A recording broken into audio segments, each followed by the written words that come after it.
Off we go. Back in Saudi Fitness Talk Show, episode 66. Yep. It's been a while. Second one of the year. Yep. Another short hiatus. Yeah, well, we had our event last week, didn't we? It was crazy. Yeah, it's always crazy. Always crazy. Yeah. So we're back into it now, and look, with these we're looking once a week. Once a week. You know, we can maintain once a week. Once a week's good.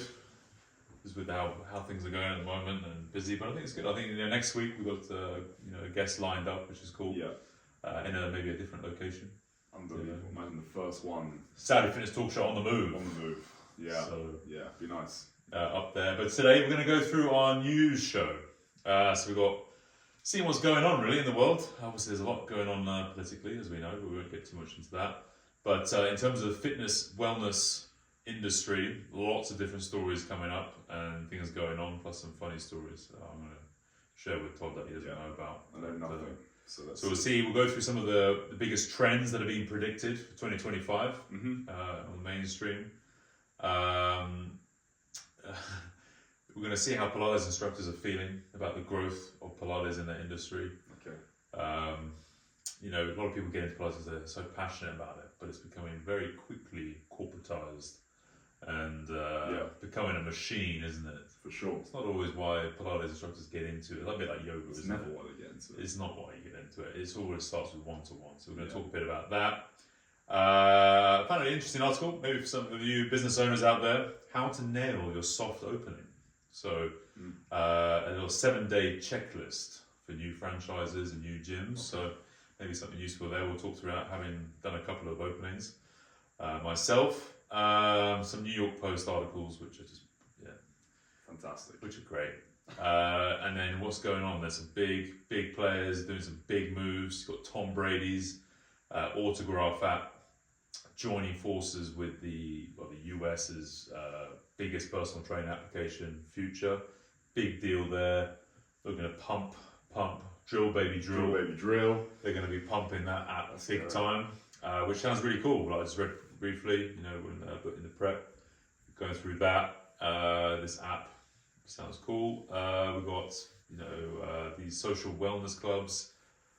Social wellness is the word of 2025. Yeah. That is what the market wants. Everything's going that way. They want to get better, get healthier, feel fitter together with other people. Yeah. It was just such this is kind of, people said this, but I remember back in the day, we're only going to feel the effects of COVID in 5 years' time. I kind of are feeling it, people are kind of feeling it now, you know what I mean? It's kind of been, what everyone went through is kind of coming out now. Yeah. Being training on their own, online, now it's like the opposite. Yeah. Everyone's coming back together. Everyone wants to be together, big groups. People rode the wave of COVID, you know what I mean? I think COVID brought about a lot of convenience. Yeah. So more Zoom meetings and things, you have to get up and you just meet online training and which all will this still stuff. it will still be there, but people will miss the social aspect for sure. But, just seeing the market is talking, there's so many of these social wellness clubs. They're calling everything social wellness. Like we'll find out. There's a new club called ARC, lands in London. There's a social fitness boost marathon participation. We see that with the Riyadh marathon in a couple of weeks, and I think they're saying the numbers are going through the roof every year. More and more people. There's new wellness communities. We've got some here we'll talk about, but also in the US that are opening up. You just see the trend. Yeah. Because whether it's the millennials, Gen Zers starting to earn money, get into higher positions, more disposable income, more decision makers in terms of in businesses and corporates as well. Getting to their late 30s, 40s now, and they're a big part of their routine and their lifestyle is looking after themselves. Yeah. Well, let's continue on social wellness for a bit, because I think it's a big one. It's interesting. Before though, we get into it. We should talk about our own social wellness events that we do. Yeah. So Todd and I, and Sir Alan as part of RWC, Resilience Wellness Consulting, we run our mega fitness events, which is all about social wellness. Yeah, literally. social responsibility. Yeah. Before we read any of these articles, we knew. Yeah. Yeah. And we host them once a month at the moment, looking to up the frequency. Yeah. Probably in the next quarter, we'll start doing that. But we host them in Riyadh and around Saudi, really, at the moment. And we had our last one last weekend. It was great. We had about 70 people there. Yeah. And the whole thing about it is not about, racing, competition, all this stuff. It's just getting people together, like-minded people who have nothing else to do on a Friday. But who want to come and meet people. And a platform for local businesses, for people to meet each other, connect, see some of their influences around Riyadh that they've seen before, and meet them in person, and go have a good time, let off some steam as well. Just we have a live DJ, we have some snacks and foods, some sponsors, all this type of stuff. So fun but challenging. Fun, yeah. Fun but challenging. Everyone's the biggest comment we always get on all our testimonials is fun, but very challenging. Yeah, which is perfect. That's what we want. Yeah, yeah. We make people. They have this happy tears and sad tears at the same time. Yeah. People are laughing and they're crying a minute later. And what I like to see, people are meeting people, like actually. Yeah. They're getting involved. They're exchanging phone numbers. They're getting to know people. So that's cool to see. And I was saying, like with influencers, because there's a lot of people in Riyadh. People follow a lot of people within Riyadh, and they see this person. People are plugging different things, and then they actually meet them in person. These type of situations. So. So we've got our next event on Friday the 14th of February, Valentine's Day. Yeah. It's going to be a very passionate event. Yeah, come and celebrate Valentine's Day. Yeah. We'll put the link down below, so if you're interested, if you're here in Riyadh or going to be here in Riyadh for that weekend, it's at 5:30, it's going to be at King's College School in Riyadh in the northwest. Nice lovely venue, new location for us, so we're super excited about that. The early bird tickets are out. They're on now. They're on sale. Yeah, so when this episode goes out, I think there'll still be early birds. I'll post the episode today. Yeah, because we'll close it soon. So the early birds are now, so you're going to get a special price now if you sign up early, and then the prices will go up for those tickets from there. So tickets are selling already, like hotcakes. Like hotcakes, exactly. Hotcakes. So yeah, it's going to be a fun time. But yeah, look, we'll put all the links down below, and you can look at our events, what they're all about. See some testimonials, and you can sign up as well. So and grab your early bird tickets now. So enough about plugging ourselves. Let's get into it. So social wellness, we initiated. Yeah, I think it's a good topic. It's interesting. Yep. Seeing where things are going. Yep. Worldwide. Yeah, everywhere. Yeah. And like you said, I definitely think COVID is somewhat responsible for that. Yeah. Maybe it would have happened sooner if it weren't for COVID, or maybe it wouldn't have happened at all. I don't know. Mm-hmm. But yeah, because I think where do you think the motivation comes from for it? Because like you could, is it people wanting? I think fitness, wellness, this kind of thing can be very neurotic, narcissistic, selfish. Especially amongst coaches. It can be a very selfish, it can be a very selfish pursuit. But in kind of a good way, you have to look after yourself. But to maybe combat some of that, doing it socially it kind of adds another element to it. You're not just you alone pursuing this thing, it's with other people, and you can help other people as you go through these experiences and your journey and wellness. Maybe it's something along those lines as well. Yeah. I think so, yeah. I mean, look, I think people are more lonely than ever. Yeah. I think with the world, with all the social media platforms, and more are coming and being built, and it's, is it going to go towards just a kind of monopoly, or is it going to be spread out? We're kind of in that transition at the moment, with TikTok and everything going on.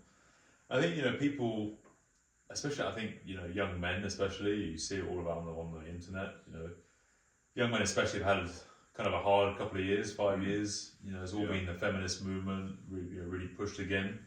Young men, you just see some of the stats, of depression and suicides and all this type of stuff. And I think,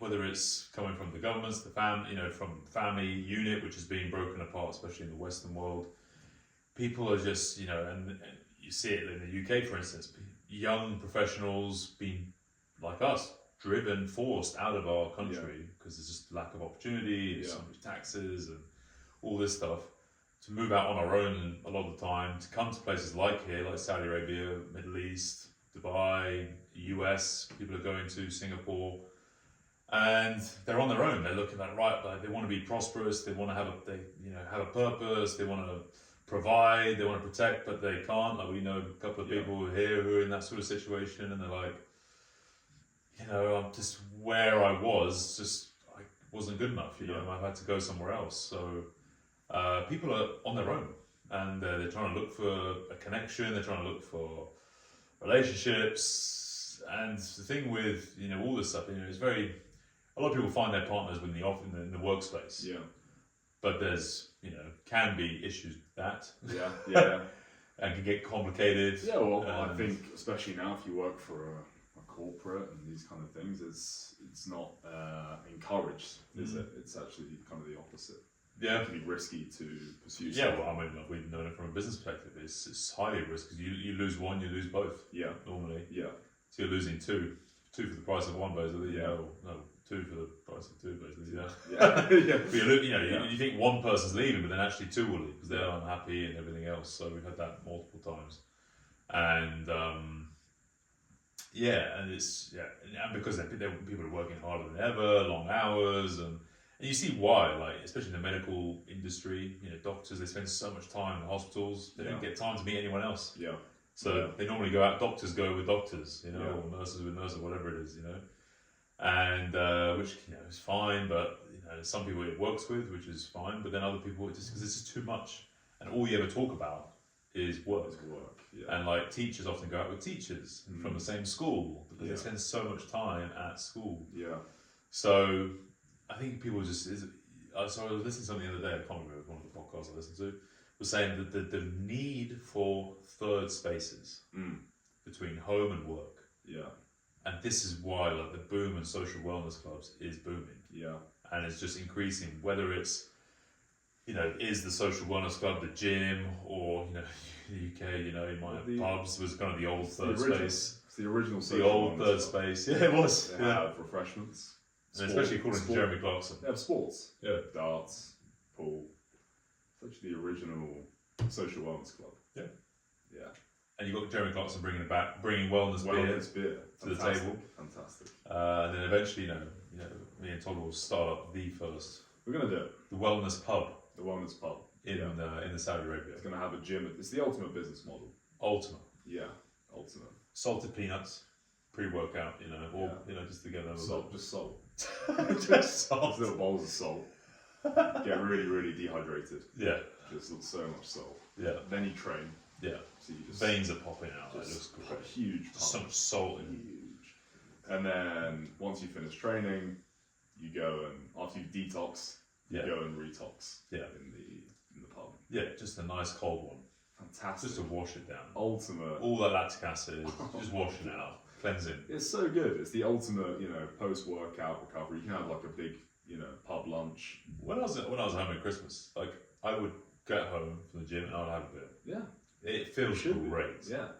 You feel fantastic. You've earned it as well. Better than a apprenticeship. Way better. And you've earned it. Yeah. Cold IPA. You've earned your beer. After a session. Feels great. No, I think that, this is it. Like, but there's this also the social wellness club with the non-alcohol thing. Gen Zers are not as much into alcohol. Yeah. And millennials, people don't drink as much. I know. So sad. But this is why somewhere like Saudi is kind of riding this wave and can do really well. Yeah, it can do well. Because everyone's like, I just watched something on TikTok the other day saying like, they were asking, it was on Joe, this media channel, they do sports, and they were like asking all these Brits on like high streets. Yeah. Or they were on a high street, some awful high street, probably like Coventry or somewhere like this. Yeah. Just terrible. Woking. Yeah, and asking all these people, would you go to the World Cup in 2034 in Saudi Arabia? They're like, oh, fuck no, there's no beer, and like all this sort of stuff. They can't afford it. And all these guys are in their like 50s, 40s, 50s, they can't go 60s. anyways. They can't afford it. They can't. Exactly. There's no way I'll go to Saudi Arabia. Like, and one of the guys, idiot, was like, well, what a stupid time to put football in the winter. Have you seen Riyadh in the winter? It's amazing. There's no way I'm going to a World Cup in the winter. It's better weather than you get all year in the UK. You'll go and have a summer holiday. Like I watched that and I think this is why our country fucked. is destroyed. It's also the greatest country in the world. But it's also the greatest. Because of people like that. Yeah. Because we're the only country that has great in our name. Yeah, great. Great Britain. Fuck yeah. There's only one. Yeah. So like there's only one. Look, we'll talk about it later, but you know, there's we can make it great again. But so someone goes like, yeah, it's hard to implement the make Britain great again because we have to bring back the British, empire, go invade loads of countries. Yeah. I think what's really interesting about Britain in general is and we see them here. They're in Saudi now. A lot of these types of characters are the boring, extremely boring Englishmen. The Nigels of the world. They're all bald, or lost the top of their hair. Super bold, just no hair. I know so many other nations who have so many bold middle-aged men, and they're all so boring, Yeah. And you see them on the British Airways flight.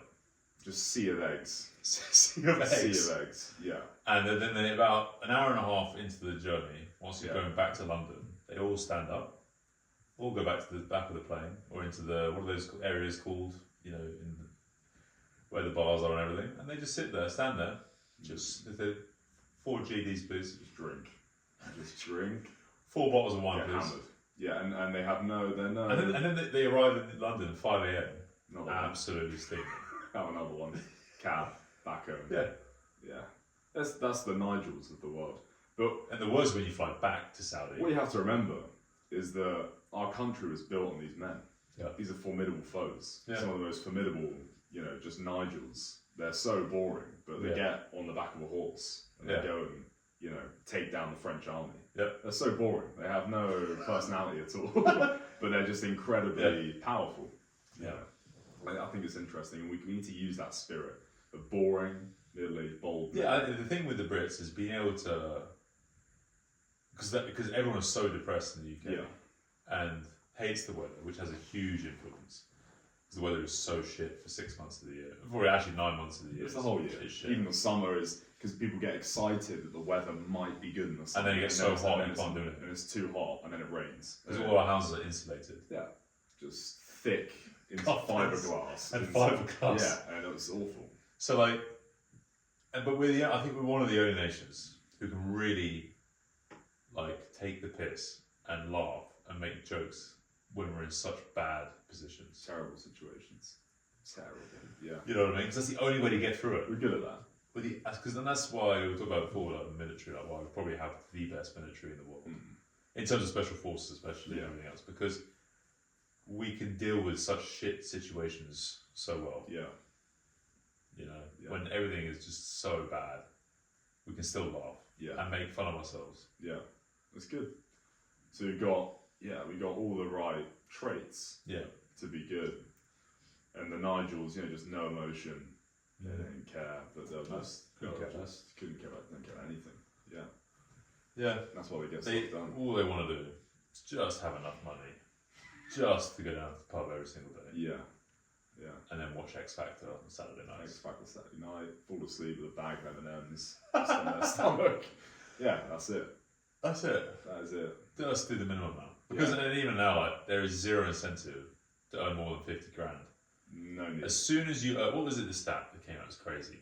So in the UK, as soon as you earn 2 times the average minimum wage or whatever it is, the average wage in the UK, they put you into the higher tax bracket. You're fucked. Then you're on to 40% tax plus all the other taxes. Once you hit 50k, you're done. So many people don't want to earn more than 50k. Yeah, they just sit there. They sit 49. They'll take days off. They'll talk to their employers saying, "I don't want to work at this day. Can I take 1 day off a week just so I can stay under that bracket?" Just coast.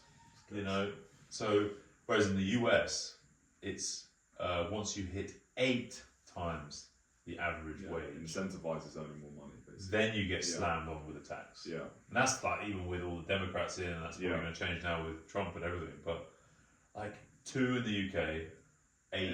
That's ridiculous. There's no incentive to earn any money in the UK. No, you just drink tea, eat custard creams, and just don't care about anything. Digestives, just a biscuit or something. Because that's why we're so unproductive in the UK. and you do feel a bit rich. You know, I've got 5 different types of biscuit here I can eat in one pack.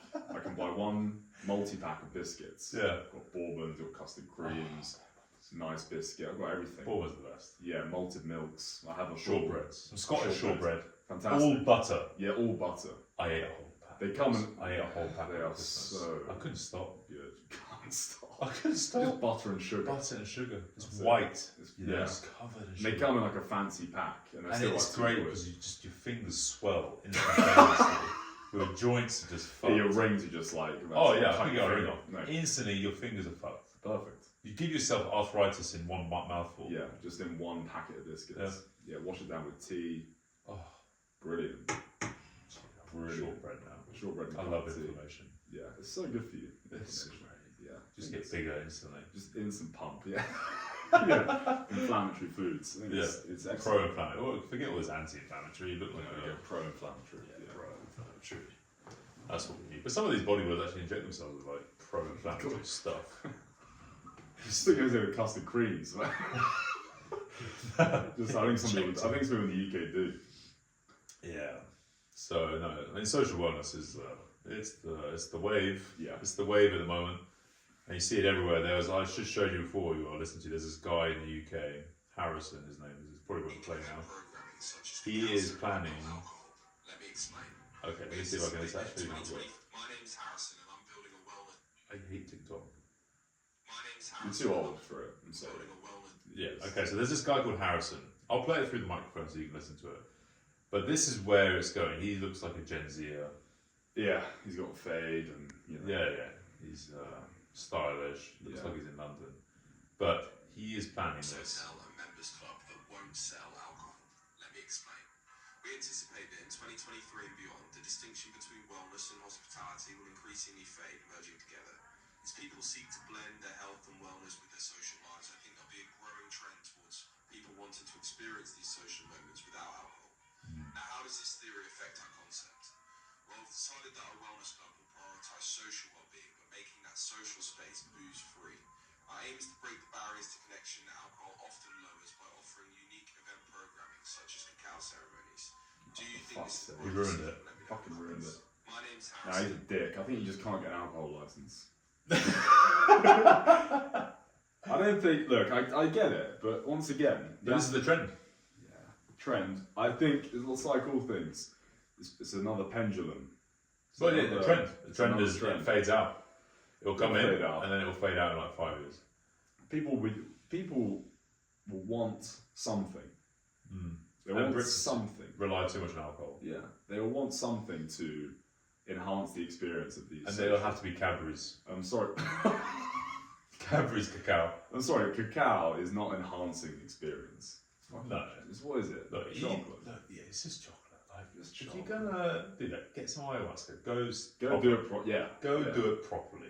Yeah, go. Cacao, mental. you're not gonna be hallucinating. No, if you want to go You're deep, not seeing take some all the mushrooms. demons or the future, or No. you're sorting out all your problems and No. you're getting over all your traumas in your head. No, you're not seeing your ancestors. You're not. Yeah, no, you're not visiting your ancestors. You're not. You need to go do DMT or mushrooms or something. Yeah. That I Proper can see psychedelics. proper go for it. Just go in.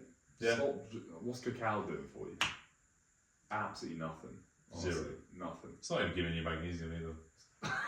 Because the oxalates in cacao block magnesium absorption, so it's fucking useless. It's shit. Everyone's like, oh, I'm gonna eat my dark chocolate magnesium. It does fuck all. Nothing. Bollocks. Because not only is it, if it's got some milk in it, that blocks the absorption, and then it's got oxalates in it, which blocks absorption. There you go. What like? I don't even know what a cacao ceremony is, honestly. You know what? I don't know, and I don't give a fuck. No, and it's gonna fade. I don't care. Like it's honestly, I just give me a hot jockey. Hot jockey. Yeah. Way better. And it's great. I feel great. Yeah, just a sachet, shitty Yeah, sachet. nice. Fantastic. Lovely. I had a couple over Christmas. Yeah, nice. We had a whipped cream on. I felt like I was on a different planet. Yeah, oh my god, cream. Whipped cream. on a hot chocolate, a few marshmallows if you want. Why not? Cacao is like the. I was tripping more with my insulin spike. Yeah. You actually feel something. Fuck, I'm buzzing and I'm knackered. Exactly, compared to some of this. I don't know the cacao. I think people want to look. People are always going to want something to enhance the experience. Like actually, all these kind of fake things, like they do a little bit. It's all right, but you have too many people that are extremists and want to go for it. Yeah. No, I think I can see like mushrooms. there's going to be niches of all these social wellness clubs. There'll be these guys, doing more like alcohol free, and it's kind of like nutrition. Like, okay, there's vegan, there's keto. The social wellness clubs, they'll be that. Like, okay, these guys are alcohol free social wellness clubs. These ones are alcohol. There's going to be like all these different varieties. And everyone's going to have their own. Like, no, this is the best way to do social wellness and all that. Yeah, the cacao ceremonies don't work. We put a cigar lounge in the previous one. Yeah, that's more social. You can turn anything. Tobacco's been smoked for thousands of years. Yeah, it's the same thing. And like, so we've got this place in London called the Ark, for example. Yeah. Where is this place? I think I just deleted it. Yeah. But like there's this. Okay, so in America, the Well is the Plot's new Miami wellness community. So this holistic wellness brand will commence work on its second Miami area residence in Coconut Grove later this year. They're spending $650 million on luxury development, and membership community will feature 195 residents, a rooftop lounge, signature wellness club, a pickleball court, plus extras like crystal cave and communal bathhouse. So it's all this stuff. They're pumping so much money into this area, and so you now, like, instead of you having to travel 20 minutes to go to the gym, or 10 minutes even down the road to a gym, they're going to start putting it in all the apartment blocks. Proper gym. This is what we was about at hotels. Terrible gyms in hotels. Yeah. There's maybe one or two I've seen that have been decent, but most of them are awful.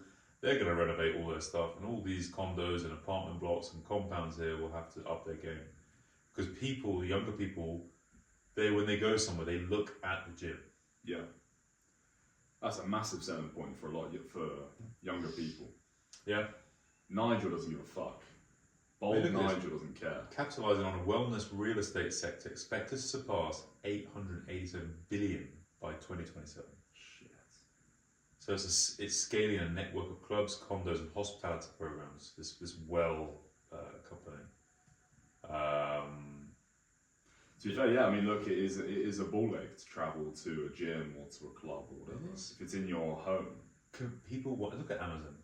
People just want convenience, and also they're expensive. Yeah. Think of it this way, like, let's say you rent one apartment, whatever, let's just go Saudi Riyadh, it's 200k. Yeah. The other one is 220k, but it has all of your amenities inside. Yeah. You just go for that one. Like, maybe it's more expensive than paying for your gym or your club, but have everything you need. You don't need to travel. No. Save on traffic time. It'd just be way better. It's worth the money. Yeah. I know we see it starting to come in here. Some of these new. It's developed the old compounds, these resorts basically. Now they're being kind of surpassed. Now a lot of these other developments are coming where the living style is changing in Saudi because of everything going on, and all the big walls and security. And you got places like Azure I went to the other day. Again, like apartment complexes with amenities in it. Gym is super average. It's terrible. Like just equipment just plonked in there. What I mean? There's just no thought. It's tight but again, they're all focused on trying to build around communities, kids, and all this stuff. Like even where we are now. I think with the compounds in Saudi, when they were all being built, that was for Nigel, and he wanted to feel like he was on holiday in Spain. Yeah. So they were swimming pools, and there was probably a bar. Yep. And the gym was just so it was there. He never went in it. No. But he saw it and went, yeah, I've got a gym in my place. Yeah, he just told his friends. Told his friends. They didn't go. Never went. Maybe played football. Yeah. Played football pitch. Did his ACL once every Smacked his couple of ACL, years. just destroyed. Yeah. And no rehab. Just walked it off. That would have been the design then. Yeah. Now, for the younger people that actually train and do all they're this stuff. putting up the price so much for these places. It's ridiculous, Yeah. So they're just trying to attract big corporates for big deals, and that's it. Yeah. And all the individuals, but you don't need it as well. There's still they're so big and everything else. You just don't, and you're just living in a bubble. Most people have never been off the compound. Especially the women. The stay-at-home wives or whatever just never leave. So they don't see Riyadh. Whereas this now, you're really into it. We went to Flow. Yeah. Up there, and they're building some cool stuff with all their kind of communities from America, but their new blocks are on the high street. They're on the road. Yeah, You've got nice balconies overlooking, like this view, like all this stuff, and they got building nice gyms and restaurants and a proper club, really. I mean, you have all your residents, you got a nice gym, you got restaurants, you got a nice spa, swimming pool, all this stuff. Yeah, change the game. Yeah, and they're doing activities with all the neighbours and residents. So, these guys they're changing. They're leading some of the change here. With some of these other compounds as well. But and this is it. Kind of going into this next article. Like the kind of top 20, 25 fitness things that we're kind of they're predicting are big right now. So the biggest one is recovery protocols. And you keep hearing about recovery protocols. I think if you listen to us, our sort of views on recovery. And but 69% of respondents want to incorporate sauna sessions, outpacing ice baths now, which is only 42%, and assisted stretching 50%. Saunas are huge. Yeah. But it's not like they've never been around. Like you go to even some of the old leisure centres, they have saunas. They have saunas. Yeah. So like this stuff just always gets washed around. Yeah. But everyone is, because I think the whoop is a big thing, isn't it? That's having a massive impact on a lot of people. Why they're focusing on their recovery more. Yeah, I think ice baths will never be as popular because they're just not very nice. No, they're awful. They're just horrible. But saunas are nice. Yeah. And I think it's more accessible for most people. Yeah. Ice bath, you have to fucking grit your teeth and get in there. Whereas a sauna is, whatever. So, nice. In terms of what do you think the top fitness goal was? So when people go into the gym, what are they asking for when they go to their trainers or the gym? What do you think that the top goal was? That's a good question. Maybe it's like improve their health. Something about health. Guess what? It was building muscle. Really? Building muscle was the top fitness goal. Oh shit! I thought it was going to be on this survey. They did. Okay. I thought that I would have said that for a few years. There's an annual wellness survey. That's interesting. A load of people. So building muscle now is with the top goal, and with younger and older demographics embracing weights over cardio equipment for strength and longevity. It's changing, isn't it? Yeah. I think with all the podcasts, you've got like Andrew Huberman, you've got all these guys. Everyone's talking about you need to have some muscle. You've got to have some muscle, to build some strength. Yeah. Get in the gym, not too much cardio. Okay, so people want to feel good. An overwhelming 99% of the participants on this report post-workout happiness boost, which obviously endorphins, we know all that. With 80% scheduling regular self-care time, reinforcing the benefits of exercise for mental health. That's just becoming more and more recognised. Yeah. It's not just aesthetics anymore. People exercise to feel good, and they know now that everyone is so public for mental health. Helping treat or prevent like depression and anxiety. Let off some steam, like we always talk about. Just sitting around doing nothing, or sitting around listening to some sound bowls or cacao ceremonies. Like I feel terrible. There is an element where you need to just let off some energy. Yeah, I think that's like, look, it's all terminology. It's a nomenclature game, let's say. Like everyone's, the things are the same. Like all the modes of wellness or fitness are all the same, but they have different names. Wellness is basically just the fitness industry is sort of changing names because that, I guess, wellness incorporates recovery and meditation and stuff more, that word. Yeah. But there's always going to be that element of letting off steam through something physical. Yeah. Which is, I guess, the fitness component of it. Yeah. And people need to do that stuff. This stat just made me very happy. 65% of respondents don't follow a specific diet or eating philosophy, and overlook nutrition. Which is good. I think it's good. It's great. So you just see, people. Nutrition is always such a tough one to change. Do you know what? I've been thinking about this a lot. I think nutritionists. I think scammers. There's there's a gap, a massive gap in what they do, and it needs to change between real people and what they do. Because okay, let's take fitness people. And they need to coach more. If you take fitness people, you have, let's start with the PhDs, people in labs. They don't coach. They stay in their lab. They do the length and partial research and blah blah blah. Then it goes down to like the science communicators. Sometimes they're involved in the studies. Then it's like S&C coaches and PTs and everyone on the ground taking that research and kind of disseminating it with people one-to-one in groups and getting that out there. With nutritionists, you have the people in the labs, then you have like the nutritionists, the consultant people. They're kind of like consultants, right? You have a meeting with them and they give you a plan. That doesn't work. No. It's a poor, some people will follow it, but the easier thing with fitness and training is that at least for those 3 hours a week, you get them training, and that's kind of it. That's all they really need to do. If you just train them 3 times a week, you've done the thing. It's not, they don't need to do much else outside. It's like physios. You go and see a physio, they give you the plan, no one does it. It's a common, the adherence to the thing they give you doesn't work. So, okay, nutritionists, they do talk about habit change and all these things, but you still have to implement the habit changes. So maybe a better idea is like with the nutritionist, is that when you go see a nutritionist, they feed you there and then. Literally. You go to him to eat, and that's it. Like you put a bib on, and you sit in a high chair, and they go choo choo. You go, hey. Here's some steak. And then you eat it. And you're like, hey. Okay, so an actual nutrition session. 5 sets. Is of an 10. Eating session. 5 sets of 10 mouthfuls of this meal, and then. And actually, it's like you're going to a restaurant. You sit with a nutritionist, and they just order. It's an actual session. Yeah, like because this is the big gap, and it is easier in fitness because the way it is. You don't need to train 3 times a day, whereas you might eat 3 times a day or more. And how do you actually get people to follow the thing? And so, what should they be doing? I don't know. They need to be studying psychology more. Oh yes, for sure. But at the same time, it's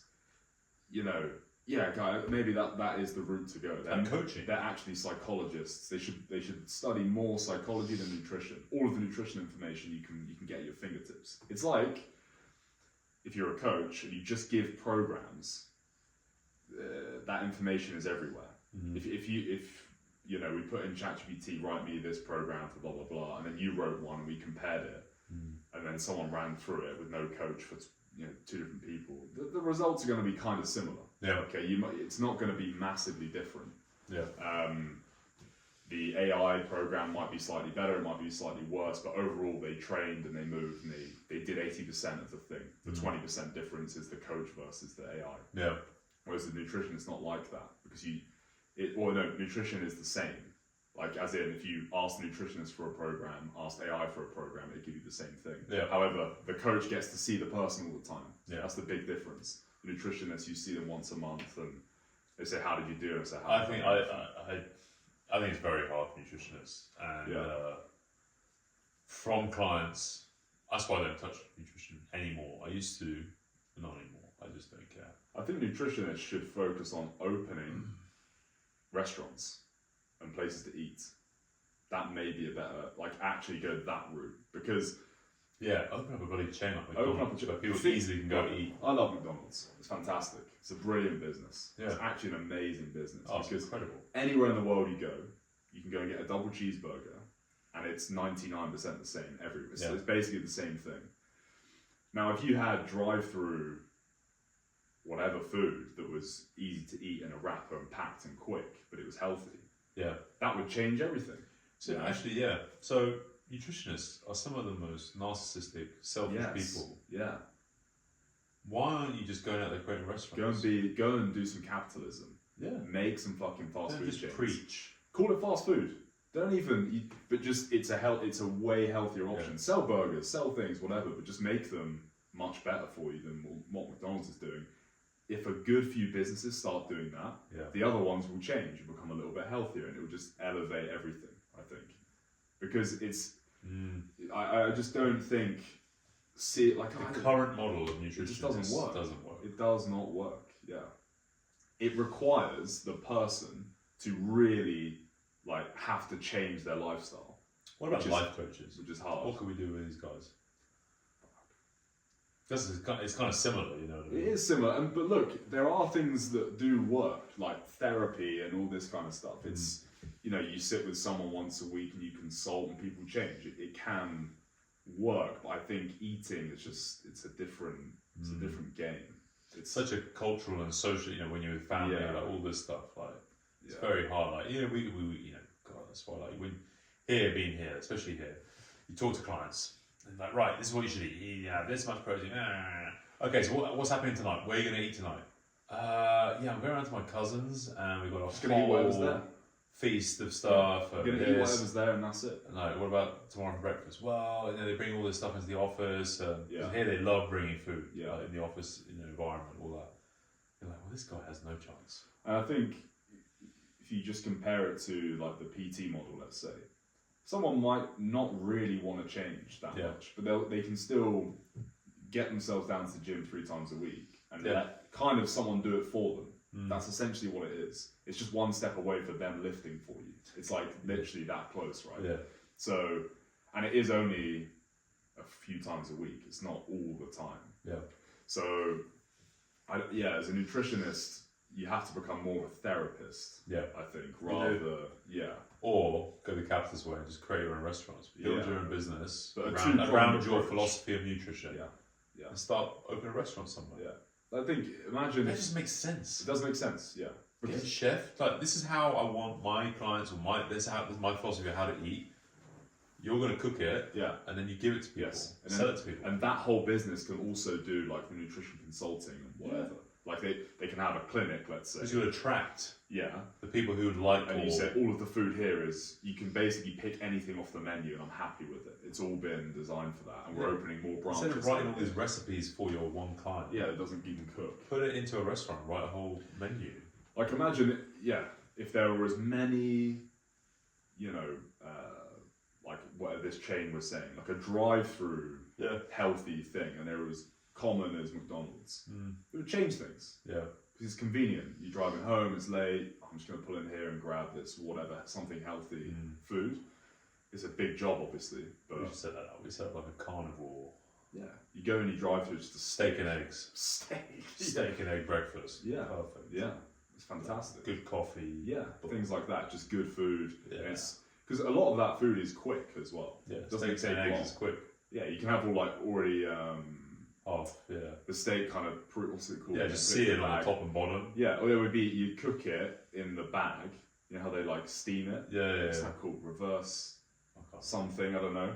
Put it in the bag, it's like mostly cooked. They just sear it for like a minute each side and it's Yeah. good to go. You send it out. Eggs take a minute. Eggs take no time. Yeah. Yeah, like you can have big egg machines that just bam, pump out eggs. Yeah. And fruit, and it's all just Coming soon. let's do it. But I think that you know, there has to be more restaurants like that because Yeah. all of the healthy food, like a lot of the healthy restaurants, you have to go in, you sit down, you do like it's a longer process to get that stuff. Yeah. Whereas if you can drive through, you can just That'd easy. be great. Yeah. Yeah. Nutrition's they've got to think about. I mean, that's well, if anyone is listening to your nutritionist, you just do that. Yeah, fucking do it. Okay, and then 6% of the group supplements. The majority take daily supplements, 2 to 4 products a day. 61% think GLP-1, so like your Ozempics, have the potential to improve overall health. If you're a fat bastard. Yeah. And if you're not, it's going to worsen your health probably. So, with 75% of people prioritising health in 2025, up 20% from last year. That's mental. Big jump. 20% in a year. So from 55% now to It's 75%. going to keep going. Interest is trending in the right direction. Wow. That's this is why this industry is just it's just growing so fast on this side of things. And that's it. You know, you just going to this other article about social fitness boosting marathon participation. Yeah. Again, you're just looking at numbers. New York led the world's majors with 55,646 finishes last year, followed by Berlin's 54,000, Paris's 54,000. Young runners are lacing up with 20 to 39-year-olds accounting for 52% of New York Marathon finishers in 2024 versus 43% in 2019. That's nearly 10%. Yeah, marathon is totally not impressive anymore. It's not everyone does it. It's All of not my friends impressive. have mostly done them. It's the time can be impressive, obviously, but just doing a marathon is now so Just everyone common. younger is training. Yeah, People are training got so a pretty much. decent base. Yeah. You know, linking up, Gen Z said, Gen Z, is that a person? Says social connections are a key motivator of joining workout groups. I was saying, you know, like, for me, like, the more and more as I'm getting older, I like training with other people. Yeah, it's I better. don't like training on my own. Yeah, Now I haven't got a specific goal and everything else. Like, I just, you know, I've always been more interested in like conditioning with other people. I like doing cardio with other people, like, you know, boot camp, all this sort of stuff. I enjoy that side of things, like being with other people. But even like strength, more and more, like I used to lift on my own all the time. yeah, When I was weightlifting, I'd just go, be silent, I'd just there, you know, being an antisocial fuck. fighting demons. And just fighting demons and getting crushed under weights and like all this stuff. I loved it. But then, you know, as I was like, you know, I like the feeling of being around other people, just training with other people. Yeah, it's more fun. More and more and more as I get older. Especially as when you don't have a specific goal. You know what I mean?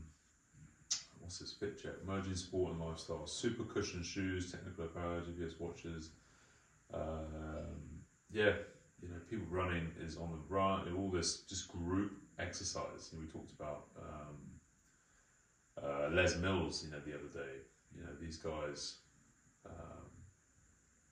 just crush. They're going to crush it here in Saudi. Yeah. And Gymnation, who are part of Les Mills, or Les Mills are with Gymnation. You know, mental. Talking about McDonald's. New York Post article. Influencer fires trainer after spotting him eating a McDonald's burger. It's a matter of credibility. A Brazilian influencer has been ripped online after allegedly canning her fitness coach for eating fast food from McDonald's. She detailed the Big Mac sacking in now expired Instagram story. Went viral with the 267,000 followers. So are we gone 5 followers? Yeah. She basically just said it's a matter of principle. The bombshell recalled how she arrived for a training session and saw the self-proclaimed gym shark eating a McDonald's burger, and that's when he. Sorry, no, he's not doing it in the gym, is he? Yeah. No, that's bad. That's when I decided That is it bad. wasn't going to work anymore for me. That's How can someone who claims to prioritise health and wellness eat something so processed? Spluttered the gym bunny, adding that her trainer was overweight as well. what a fucking. No, I agree. If I saw someone eat fucking gym, You can't do that in the gym. fucking fired on the You spot. can't do that in the gym. That is awful. Many fans ripped her decision to fire her fast food loving fitness coach, claiming that she shouldn't judge him by his physical appearance. Here we go. Here we go. No, she certainly should. You know, you got to look the part. You got to sell. You don't. You do not sell. You sell what is it? That's the line. Can't sell we don't have. That's the one. Thank you. You can't sell fucking brains. Can't sell shit. My breakfast looks Friday night. Yeah, I need more coffee. More coffee. Yeah, I've only had one today. No, I've had 2 today. That's why. That's not enough. So yeah, you know, I think that's fair enough. No, eating McDonald's in the gym is. It's disgusting. That is fucked. It's like when you see trainers just sitting on machines with their stomachs hanging out. Yeah. Vile. Terrible. Awful. Can't be doing that. Okay, I just read this. So, the Brazilian influencer announced that she plans to become a virgin again by undergoing a $19,000 vaginal rejuvenation operation, despite warnings from doctors. That's how they concluded the article. Sorry. Just, you cannot move on from this. We need to talk about this. Working out is the only way that No, stop Amy talking. is winning back Stop. the clock on her body. Stop. I love New York Post. What? Vaginal rejuvenation. Vaginal Operation. rejuvenation operation. Yeah, spending $19,000 on it. Become a virgin again. I don't even know what to say. I'm lost for words. Yeah, next. I can't believe that's even a thing. Oh, it is. Where's that other article? I keep deleting all these articles. My fat fingers. Anyway, He's got toes for fingers. I should say this. Talk about vaginal rejuvenation operation. Let's talk about Pilates instructors. Yeah. Perfect segue. Absolutely perfect. Perfect segue. So, Pilates instructors love their jobs amid growing industry demands because they're now working hard. Yeah. Now actually doing something. They're actually Yeah. doing something now. So, they surveyed 800 balanced body affiliate Pilates instructors worldwide. The platform found a strong demand for instructors, driving the growth of Pilates. You see it. 7% of the Pilates studios are growing, with 6-7% revealing that they're selling out classes. New instructors entering the Pilates has increased by 15%. Demand remains high, especially in Saudi Arabia, which we know. Nearly 40% of the studio owners report needing more instructors, with 30% currently hiring. Yeah, I mean, Pilates is booming here, we know that. Yeah. And you see, like, it's becoming so more and more corporatized as a product. Pilates is generally just one-on-one. And then they're like, I remember when I was interviewing, we brought loads, they'd be like, well, I only do, like, maximum 3 people. And then you see, like, I saw this one called Club Pilates now here, and there's 2 branches here in Saudi, and they got, like, 20 reformers. Yeah. And they got Carve, who've got, like, 15 reformers in a room. It's fine. Yeah, you can do it. But this is stressful. As you know, like, with a lot of Pilates instructors, they're very precise, very pernickety. Everything has to be perfect. Excuse me. Very sensitive. And, joint angles and all this stuff. But now there's 20 people in there. They're just flustered. Well, I think it's good because none of that matters. So they look, a businessman will come in and he'll see the studio, he'll have 4 reformers in, and he'll go, triple that, that's not enough money per hour. Yeah, we'll knock these 2 studios together. Yeah, we're going to do a huge room, and we're going to get 20 people pumping every hour. Because you can, and it's fine. Yeah. You don't need to have just 4 people. No. Because you just talk the whole time anyway. Yeah. So Pilates is a career that has allowed me to combine my passion for mind and movement, my love of teaching, and my desire to help others. I feel a great sense of pride knowing how many lives we touched. So look, basically Pilates instructors, and soon there'll be complaints, and there'll be like labour law suits and like all this. They'll form a union. Yeah. Oh, 100%. Pilates instructors. Pilates union. If they haven't done so already. They'll be on strike. Yeah. Yeah. Because they're now working. So they're actually having to do something. Yeah, yeah. And train a lot of people in the same room, which they should have been doing years ago. Yeah, a long time ago. They're just nitpicking on all the minors and not the major things. Yeah. Probably tight for time now. So let's wrap up.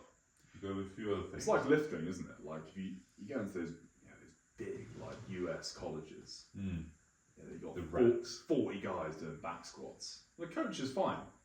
It's tough. He probably has a couple, assistant with him, whatever. But it's how you lay it out. If anyone, I've told you about the traffic light system. Yeah. Green, yellow, red. Anyone who looks like they're going to destroy themselves, you just put them next to your desk where you sit down and watch. Yeah.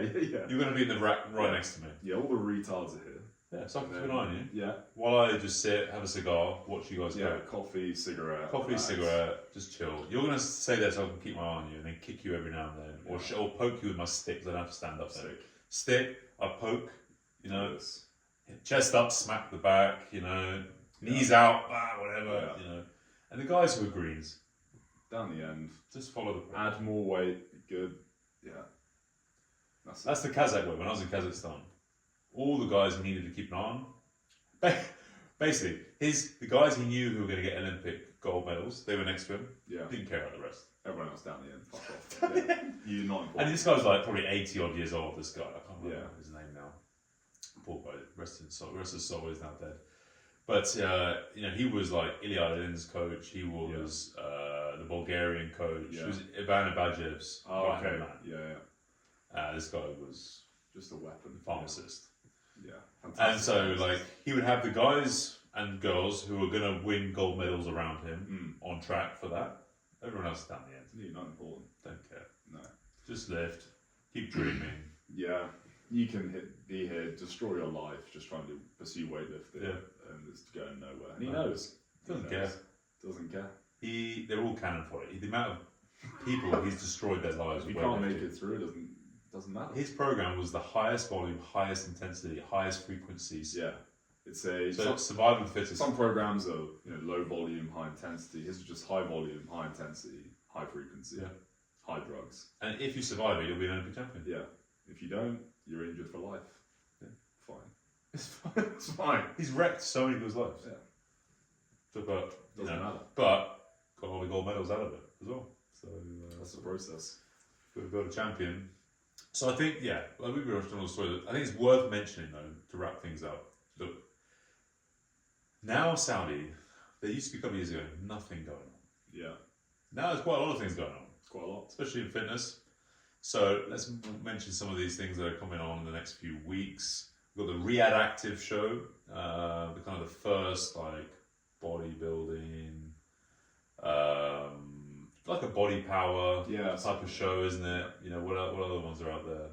Body power is one of the biggest ones in the world, isn't it? Birmingham, I think, isn't it? Yeah.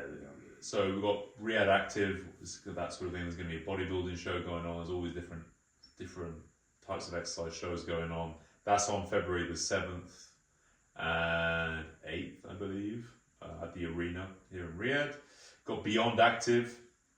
That's more your, let me read, it's going to be on the 12th to the 13th of February, the Fairmont in Riyadh. That's more around like businesses, corporates, investment in the industry. They've started with Ross Campbell in Singapore. He started it over there. Now they're all over the world. Riyadh has been a destination for the last 3 years, and so all the local businesses are going to be showing what they're doing. There'll be meetings, tours, they're doing all this sort of stuff. So Beyond Active, you can get your tickets. And also got the Alola Trail Race, which is actually today. That looks cool. Yeah. That's going on up there. And you've got the Arabian Warrior, obviously. The guys were on here a couple of weeks ago. They had their first race in Riyadh. And they're going to be in Dammam on the 15th of February at the Darab Half Moon Beach. Oh, what the beach, nice. That's cool. First heat starts at 7 a.m. We've got 5, 10, 20, 50k obstacle courses and kids as well. Obstacle courses are cool. I think that's a really cool. OCRs. I never knew that was there. Neither did I. That's cool. I really like that. That's a really good aspect of the fitness space, which is coming in. Wellness space. Wellness. Social wellness. It is, and it's because it's hard, but social. It's challenging. Yep. Ticks all the boxes. Yeah, I like it. It's outdoors. Yeah. They're good. I like that side of things. Yeah, so I mean, lots of these. The thing is now you've got to make the most of the weather, isn't it? Yeah. Over the next few months, things will start heating up from around April. Things will start kicking up. I'm enjoying this cold. I love wearing jeans and jackets. And finally. But it's going to get hot again, as we know. So, good. I think we'll leave it there. I think, let's just finish off with this last story. Finally, researchers have redefined obesity. Okay. They're now finally stopped using the BMI. Really? Yep.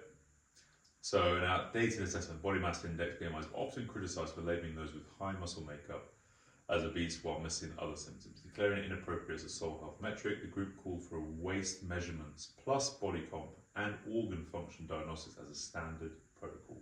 Finally. Way more complicated. A clinical definition. This clinical definition could set a higher bar for GLP-1 patients. Okay. Prioritising treatment by grace. This is a very positive thing. I think so. Yeah. Because BMI, I'm mildly obese. I think on there. Same. You are excessively obese. Excessively obese, inflamed, and. So you could get GLPs like that straight away. And this is the thing, like GLPs are meant to be for really fat people. Yeah. Yeah. If you're carrying a lot. But to be honest, I don't even know if that will, because I think you can just get them now. Well, there's another story I looked at. I didn't save it, but like F45 now are selling GLP-1s with F45. Yeah, it's basically just a supplement. It's a supplement, but a very effective one for weight loss. Not in a good way because you're losing loads of muscle. Yeah. And everything. Yeah. But I think that these pharmaceuticals be making, especially you think of the growth of the industry. And we just saw some of those stats, like how it's gone from 55 to 75% of the industry is now his health is part of their their goals for 2025. Like, it's a big part of their life now. Oh yeah, I think look overall, it's GLP. They're positive. They're a positive thing in the industry. It's just a management thing. How they're managed will be the challenge. Yeah, I mean, I think a lot of people will get leaner, and they already have. This is it. Like, BMI is incompatible with truly personalised medicine, with new technologies, obesity, health status, and their broader implication will be defined in seconds. And they're going to use AI heart scans. They're looking at. I'm pretty sure all this. You just need to look at them. You can tell. Fat bastard or not fat bastard. Yeah. It's actually that simple. And that is it. Like, when you look at people now, it's just like, doing even just physical assessment, just look at them, you're like, okay, you just generally have no muscle. Yeah. You need to put on muscle. You're weak as piss. You just look at someone. Yeah. Sometimes, like, when you're fresh and you're new as a trainer, you just see things like that, so blatant. Yeah. But then when you start learning, you get, you start overthinking, you start trying to look for things that aren't there. And you forget the elephant in the room, or the main thing. Just look at, like, you actually just need muscle. This person is super weak. Yeah. So let's do hypertrophy. Yeah. Back to bodybuilding. Oh, you're really weak. Let's do strength. Yeah. That's it. Oh, you're really fat. Let's do body composition. Let's do metabolic training. The outcome's often the same. It's often, you can kind of look at someone and go, they probably just need to do this for a bit. Yeah. And then as you start training them, let's say it's a guy you look at, you go, yeah, he's got no muscle, shit. You start training him and he can barely do one set, he's out of breath. Yeah. Okay, we'll do some metabolic training as well. Yeah. Well, that's probably going to be enough for him. But it's... There's another one more chance here. It's just, had no muscle around his neck and his like that. It's like, you got just hollow shoulders. Yeah. This bit here, where your scalenes are, like your collarbone there? Yeah. It's just hollow. Just nothing. It's nothing. He's like, you've got to fill out your shoulders, like, just nothing there. Yeah. He needs to become a door. Just built like a door. Yeah. Hard to push over. Yeah. So I think, let's see. Social wellness is the year 2025, and onwards. It's getting bigger and bigger and bigger. So, look, there's lots of events. If you're in Riyadh or coming to Riyadh, more and more on that side. You want to be part of things. We've got our events as well. And if you haven't done any of these sort of type of big marathons or OCRs or like our fitness events, I think it's worth trying it. You'll enjoy it. Yeah. Especially if you do train alone, actually. Yeah. If you do train and do things, and a lot of it is alone, why not do something once a month or now and then? Once a year, even. It's like I think it's quite a good even if it's not competitive. Yeah. In fact, it's probably better if it's not competitive. It's just a little test. It just gives you to see where you're at amongst people. Because the people we get at our events, it's a big range of people. It's a pretty good sample size. Yeah. And you can see roughly where you I can kind of do everything here. Yeah, you can get an idea of where you're at. This is nice for that as well. It can be a big confidence booster. Yeah. Well, I think a few people there definitely realised that. They thought I wouldn't be able to do anything, and they kind of got through it all, were better than some people, and actually I'm not so bad. Yeah. But there's always someone who finishes last. Always. All right, until next time.